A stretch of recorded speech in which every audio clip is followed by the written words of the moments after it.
Naalala ko yung gabi na naglakad ako mag-isa. Wala akong plano, wala akong pupuntahan.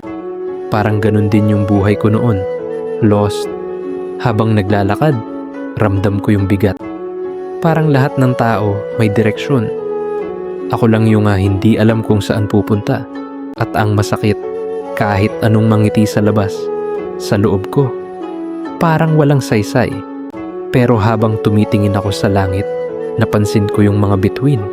Tahimik lang sila, pero nandun. At doon ko na-realize, hindi ko kailangan malaman lahat ngayon. Minsan, sapat na huminto at makita lang kung nasaan ka. Kung feeling lost ka ngayon, gawin mo to. Bago matulog, isulat mo lang isang bagay na nagpapasalamat ka. Kahit maliit, pwedeng simpleng, nakita ko yung sunset. Or may kaibigan na kumamusta. Doon mo makikita, hindi ka totally lost. May ilaw pa rin sa daan mo.